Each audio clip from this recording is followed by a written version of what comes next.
Nichée dans l'océan Atlantique, à 15 km des côtes guyanaises, l'île aux oiseaux.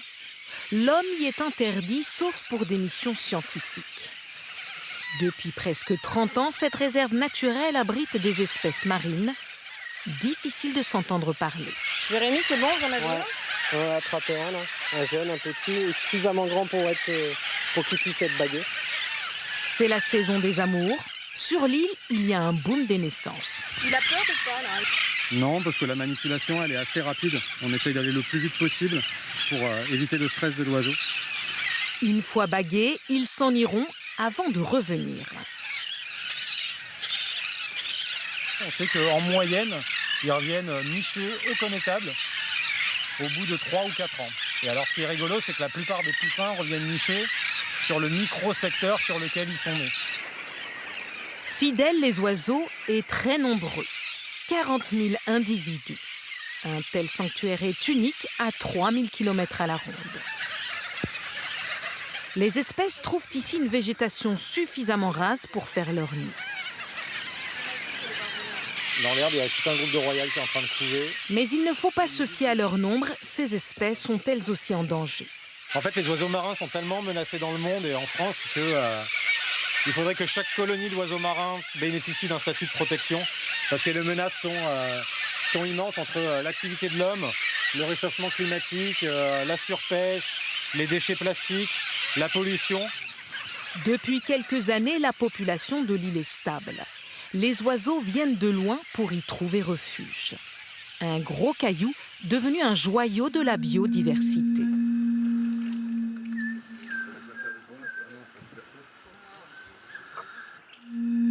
Autre symbole de la Guyane, le manioc. On va aller tout droit vers la gauche. Allez.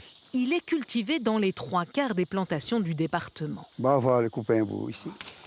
Voici le champ de la famille Nénès. En Guyane, on appelle ça un abatis.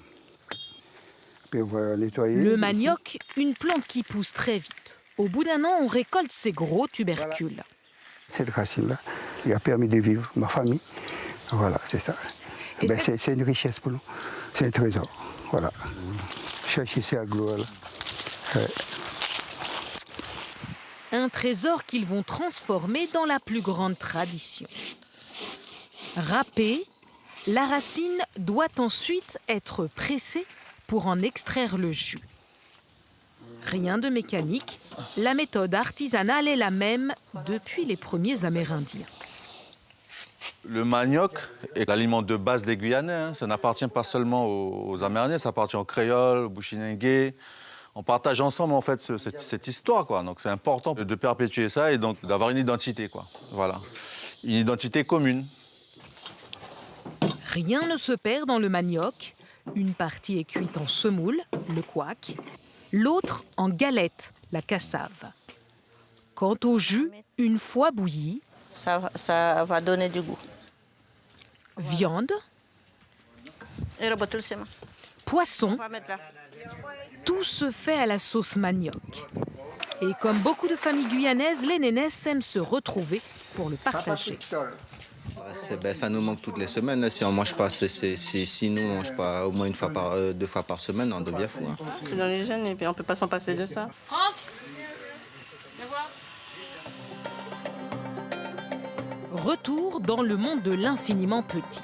Jérémy Lapez et Mike Roll, les entomologistes, sont satisfaits de leur récolte d'insectes. Ça, c'est immature, ça. Alors là, je suis en train de trier déjà grossièrement par famille ce qu'on a attrapé dans les pièges malaises. Dans le drap blanc, Jérémy a piégé ce drôle de spécimen. Franchement, les risques sont vraiment minimes. Une tête de personnage de science-fiction, c'est un membre acide. En répertoriant tous ces insectes, nos 2 bénévoles contribuent à la sauvegarde des espèces. Les insectes, c'est ce qui nourrit toute la masse animale qui fait notre biodiversité. Et puis c'est aussi grâce à eux qu'on a des fleurs, qu'on a des fruits. Sans insectes, il n'y aurait peut-être pas d'humains, quoi. Protéger toutes les espèces, certaines sont en danger comme la lutte, la plus grosse tortue marine. À la saison des pontes, elle apprécie cette plage guyanaise.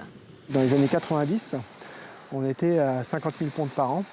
Là, actuellement, on est à moins de 200 pontes par an. Ont-elles disparu ou choisi d'autres endroits pour pondre? Damien Chevalier, le chercheur du CNRS, veut résoudre le mystère. Alors là, on est en train de poser une balise Argos. Donc la tortue elle vient de pondre, maintenant elle rebouche, donc il faut faire très vite. Ce soir-là, seulement 4 tortues sont venues pondre. Sur l'une d'elles, Damien Chevalier a posé une caméra. Il pourra bientôt exploiter les données.